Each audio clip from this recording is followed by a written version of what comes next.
The fishing news is brought to you by Shoreline Insurance Agency. Win the incredible Steigercraft, Evinrude, Lowrance Grand Prize Boat Package, and more in the Fisherman's 2018 Dream Boat Fishing Challenge. Get the details at thefisherman.com. It appears the transition to fall is underway with more frequent winds out of the north and east and nighttime temps dipping into the lower 60s. That's starting to drop those water temperatures. Fluke appear to be on the move to deeper water as the season winds down. Porgies remain solid in the sound. Lots of big sea bass are up for grabs on the east end, and it looks like the albie season is about to take off. There's also signs that the surf is starting to come to life. Weather-wise, it looks like it could be a little bumpy on the water the next few days, so be sure to check the marine forecast before you head out. Let's check in with Tom Michalowski from Montauk. Thanks, Tim. We're out of Montauk, and it seems like the full run is underway. The water temperature out here is 71 degrees, but we've definitely had a new body of striped bass move in with a lot of bait. There's even a lot of whales around and a lot of dolphin. On Saturday, I took a trip out to Block Island in the morning, and we crushed the sea bass out there, all nice big fish. We came back to fish the tide at Montauk Point, and we did very well with stripers on eels to about 30 pounds. On Sunday morning, we tried to get out a little early, and we got a few more stripers on eels in the morning, and then we did a little fluking, which for us was a little slow, although we did grind out one keeper.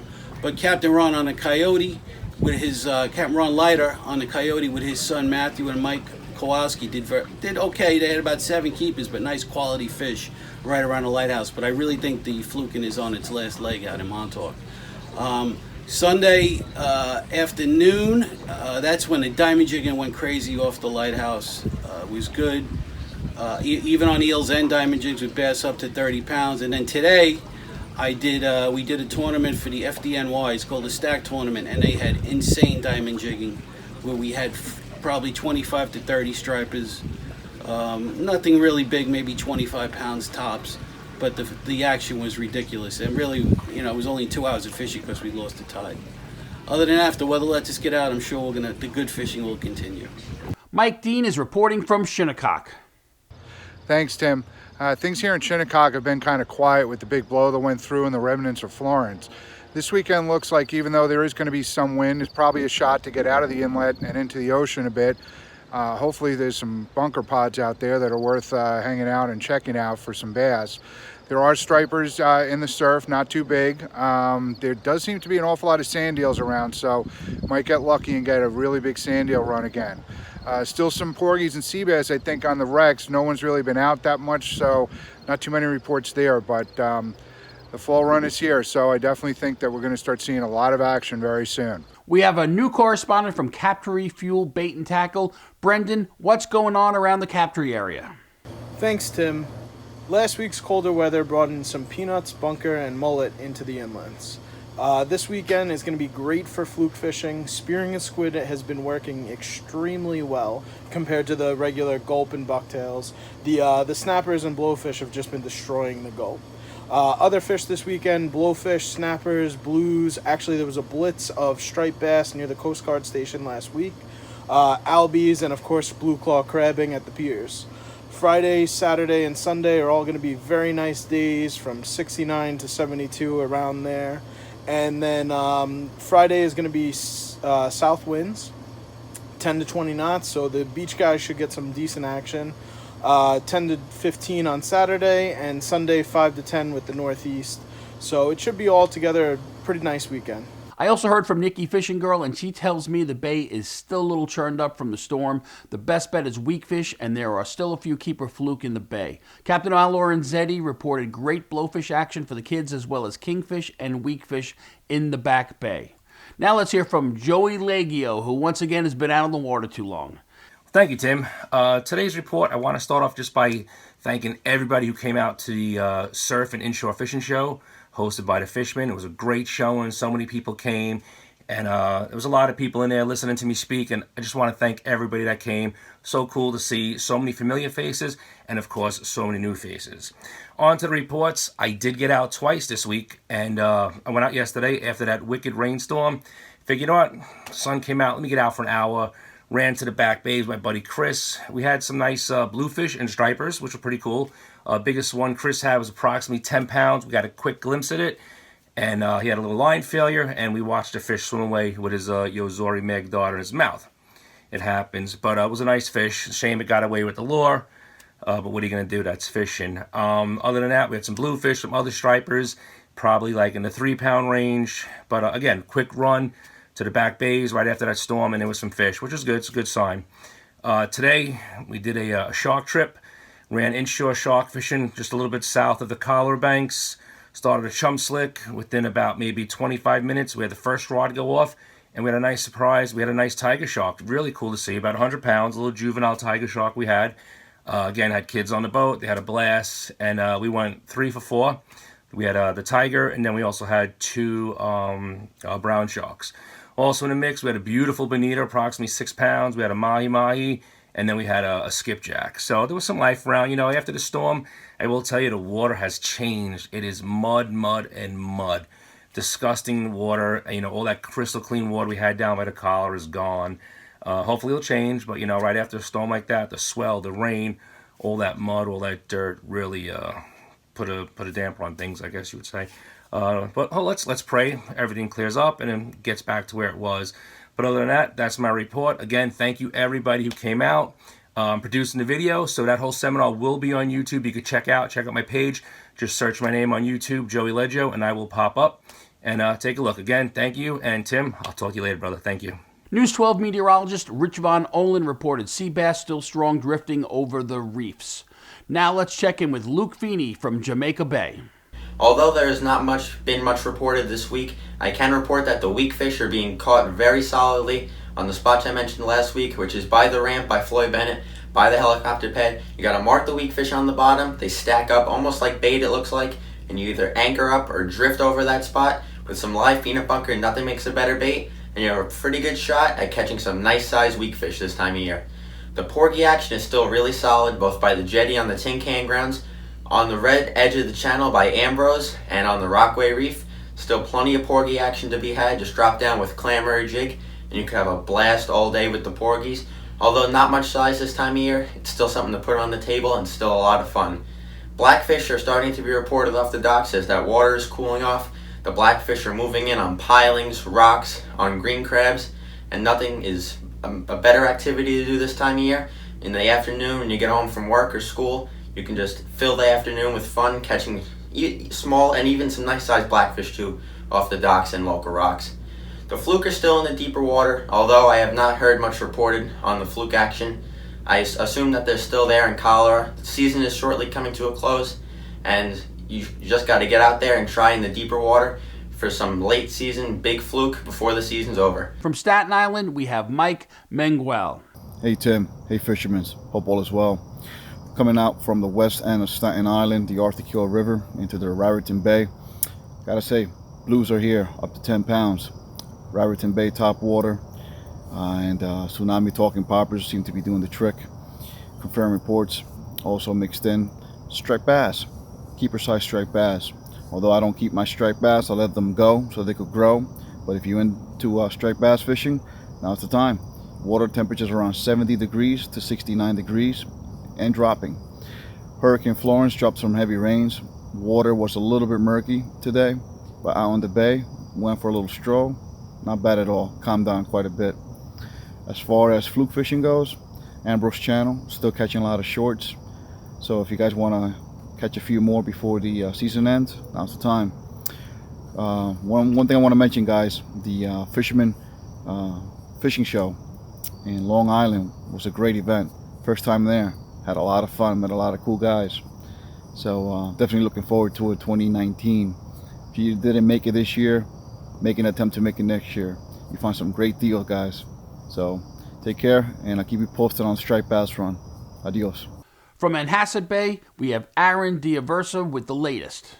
Hey guys, the fishing has been pretty good on the North Shore. Mostly schoolies, stripers, and bluefish, along with some porgies and lots of snappers. The schoolies are being pulled out of privables. I got a chance to go and fly fish for them. I caught 3 nice ones, and they're a blast to catch on the fly. The cocktails are everywhere as well. hitting plugs along with diamond jigs. If you want to catch a trophy largemouth or a big carp, or just want to break from saltwater, even though saltwater is amazing right now, freshwater is a very good option as well for a trophy PB. Bass. Mill Pond along with Roslyn are producing very good bass and carp. So if you want to take a break from saltwater, Mill Pond is the place to go. Till next week. A little further east, we have Peter Tarnowski with his report. Thanks, Tim. The town of Oyster Bay had their annual Bluefish tournament this past weekend. It was tough going out there. I know a number of anglers showed up at the weigh-in without a single bluefish. Congratulations to John Morris, who came in first place. Nice job, John. Also this weekend, the Salt Savages, it's these guys over here, had their annual barbecue, and they also had a snapper derby for the kids, which looks like they had a lot of fun at. Salt Savages, it's a Facebook group, so if you're on Facebook, look them up, Long Island Salt Savages. And I think they're over 1,000 members now. It's a great group, very informative, and they also gear a lot of things to including the whole family, so that's really nice. The sea bass and porgy fishing has definitely picked up. I had some buddies out in the Triangle area this past week that were bringing in multiple keeper sea bass up to about 20 inches long, and they were getting them on 1 ounce bucktails with gulp and a teaser up top. Also on the porgy side, we've been seeing porgy now up to 16 inches, some nice jumbo porgy also in the Triangle area. Up until recently, they've been pretty small, but it looks like those jumbos are coming in. Back to you, Tim. Mark McGowan from Cow Harbor Bait and Tackle in Northport. What do you hear? Hey, thanks, Tim. This week, after all the rain, it's good to report that the fishing's picked up again. And the number one way of getting them is with bait or jigging. Yeah, jigging. Out in the Huntington Triangle area, if you focus between like 55 and 90 feet and you've got some nice electronics, you understand them, drive around, look at them. Look at the eastern and western ledges. If you can focus towards the evening hour, the sun goes down a little bit more each day. I would use that. That's the magic hour. And do some bottom fishing prior to that. The porgies have been nice and large, so plenty of fun for that. And then switch over to jigging. It's been a mix of bass and bluefish. Now these bluefish are only going to be up to maybe 5 or 6 pounds. I've not seen any of the big boys come in yet, but great action. And in the mix has been some keeper bass, but a lot of smaller bass. It seems like we have a very large biomass in our area of bass under the 28-inch limits. So remember, please crimp down on your barbs and make sure that these fish are not being released damaged, because they're going to be next year's fun and create really good fishing for the future generation of these striped bass. If you're looking for a sea bass, the best recommendation I can make for you is to look on the charts, find a couple of wrecks, and focus on those wrecks. Focus on the wrecks between 40 to 70 feet, and hopefully with some squid and clams, you should be able to pull up some sea bass. Guys on the surf had some great reports, mainly to the east of the Huntington area, which would be more of a Nesquad River type of a situation. And Comset had some fish off to the western in the Rocks area. These fish are generally hitting on poppers and smaller bucktails, as the peanut bunker are prolific. It's unbelievable just how much bait is in the water. I'm telling you, it's primed to blow up, and we're ready to take these fish on. That's the report, and back to you, Tim. Guess who's back this week? Hawaiian Dan. Thanks, Tim. Aloha! From Hawaiian Dan and my son Kai from TalkFishTV.com, reporting for the Fisherman magazine. Out here in the field, as always, doing our very best to provide you with the latest intel so we can help put you on the catch. This morning we fished early in beautiful Artist Lake, and let me tell you, there are plenty of fish to go around. Let me remind you though, this is a shallow body of water with lots of vegetation, so your best bet is probably to go top water, go weedless, cover as much ground as you can, and you're guaranteed to hook up just like we did. Now this week's shout out goes to my boy Rex D. He is the creator of this hat. It's called the Action Hat, and it's what I mount on my GoPros to do all my filming. If you drop the hat in the water, it floats, so you don't lose a couple $100 camera. He also has a clothing line called Outsiders Live Now. And what that means is get outside. Get off those couches and get out there and fish. So until next week, this is Hawaiian Dan and Kai from TalkFishTV.com signing out. Aloha! Not much to report given the wind and the swells from Florence over the course of the past week. When boats were able to get offshore, it sounded like sharking was still worth the effort, but we didn't hear much on the way of tuna. Captain John Raguzzo covered a lot of ocean out of Shinnecock over the weekend and called it pretty much a dead sea. However, back to the west, Kirk Fay of fishgack.com let me know that he and his wife Gina had their best mahi day ever on Sunday. Although the inshore bite of mahi appears to have fallen victim to the east winds and the heavy seas and the effects of Florence, the offshore bite may have benefited. The couple were 25 miles offshore of Fire Island when they came across 2 floating lobster balls and wound up bailing between 25 and 30 fish in the 15 to 20 pound range. That's a trip they won't soon forget. Now let's go to our surf report with senior editor Fred Golofaro. Hey, yes, Tim. Definite signs of life in the surf this past week. Ever since things settled down, from the effects of Florence and all those heavy east winds. We did hear of small blues and bass along West End to Jones Beach this week. Jose at Salt Waters in West Islip. He reported shots of small bass and blues from 2 to 5 pounds on the back of Demo and also on the backside of Robert Moses. From Smith Point, Martin said there's been action with blues and small bass along the outer beach and along fins since Sunday. Blues to 8 pounds for one guy in front of the pavilion Sunday morning on diamond jigs, and other casters reporting mixed catches of blues and small bass along there. Probably the best news of the week, Brian Speckles, he called me, let me know that all hell broke loose at Shinnecock East on Wednesday morning with the albies. He reported albies everywhere. This is, quote, hitting any tin you threw at them. So that's really good news. A lot of people waiting for those albies to settle in, and it looks like it's about to get going finally. Ray over at Paulie's, he told the mullet along the north side on Wednesday. Blues have been hit and miss along the north side, but there's some good action. Monday morning, one caster had a dozen at North Bar. Small bass are along the sand beaches from Ditch Plains all the way through Napeague. There's a few decent fish being caught. It's all at night. It's been under the light and also on the south side, and that includes one fish of 38 pounds. So there are a few good fish around. That's good news. We have the Montauk Classic kicking off on Friday. That runs through Sunday, noon Friday to noon Sunday. And you can enter right up until 9 o'clock in the morning at Paulie's on Saturday morning if you can't get out there in time for the start of the contest. The awards ceremony is on Sunday, 12:30 p.m. up at the Lighthouse. Hope to see you all there. Until then, Fred Golofaro here for thefisherman.com. Upcoming events on September 21st through the 23rd, we have the Montauk Surf Fishing Classic. September 28th through the 30th is the Tobay Beach Boat Show. October 12th through the 14th is the South Shore Surf Fishing Classic. October 13th is the Bergen Bay Docks first annual Fall Shark Tournament.